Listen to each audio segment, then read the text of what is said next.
Quando Luiz Inácio Lula da Silva assumiu a presidência do Brasil pela primeira vez, em 2003, o país carregava uma ferida exposta e vergonhosa. Milhões de brasileiros dormiam sem comer. Não era exagero, não era retórica política. Era uma realidade documentada por organismos internacionais, sentida nas periferias das grandes cidades e no interior esquecido do Nordeste.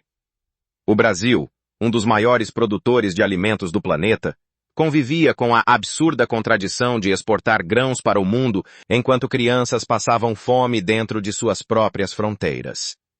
Foi diante desse cenário que nasceu o programa Fome Zero, depois aprimorado e expandido no que o mundo conheceria como Bolsa Família. A proposta era simples na essência, mas revolucionária na execução. Transferir renda diretamente para as famílias mais vulneráveis, com contrapartidas inteligentes que garantissem não apenas a sobrevivência imediata, mas a construção de um futuro diferente para essas pessoas. O grande diferencial do Bolsa Família não era apenas o dinheiro transferido, era a lógica por trás das exigências feitas às famílias beneficiárias. Para receber o benefício, as crianças precisavam estar com o calendário de vacinação em dia e frequentando a escola regularmente. Essa decisão, aparentemente simples, foi na verdade uma das mais inteligentes políticas públicas já desenhadas no Brasil.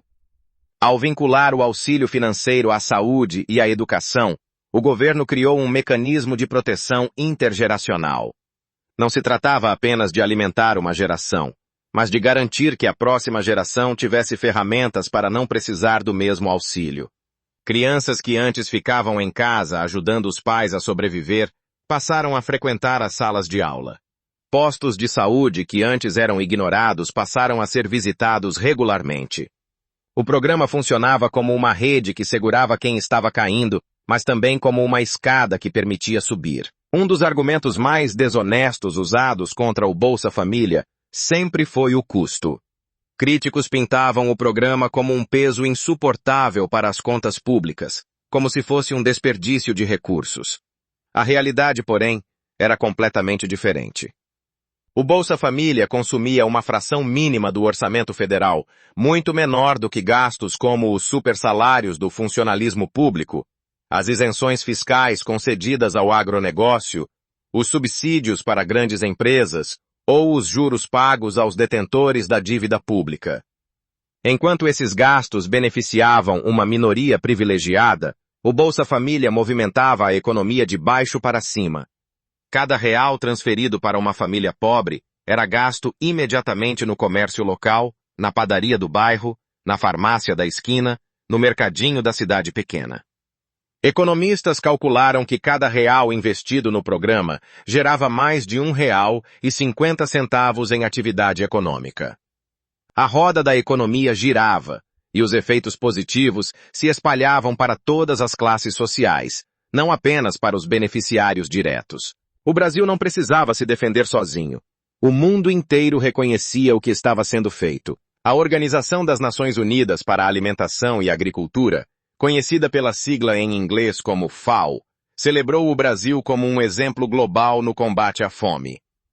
O país saiu do mapa da fome das Nações Unidas em 2014, uma conquista histórica que foi aplaudida por líderes, economistas e especialistas em desenvolvimento humano ao redor do planeta. O programa foi estudado e replicado em dezenas de países, da África à América Latina. Barack Obama, então presidente dos Estados Unidos, chegou a citar o Bolsa Família como modelo de política social eficiente. Prêmios internacionais foram concedidos. Artigos acadêmicos foram publicados em universidades das mais respeitadas do mundo. O Brasil havia encontrado uma fórmula que funcionava, e o mundo queria aprender com ela. Mas o sucesso nunca foi suficiente para calar os críticos. Desde o início, o Bolsa Família foi alvo de ataques sistemáticos por parte de setores conservadores e das elites econômicas brasileiras. O programa foi chamado de assistencialismo, de compra de votos, de fábrica de preguiçosos. Esses argumentos eram não apenas falsos, mas profundamente injustos. Nenhum beneficiário do Bolsa Família recebia o suficiente para viver com conforto. O valor era uma complementação mínima para quem não tinha nada. Chamar isso de preguiça era uma crueldade disfarçada de argumento econômico. Quando Jair Bolsonaro assumiu a presidência em 2019, o desmonte foi progressivo. O programa foi enfraquecido, os critérios foram alterados e milhões de famílias que deveriam estar sendo atendidas ficaram de fora. O resultado foi devastador. O Brasil voltou ao mapa da fome das Nações Unidas.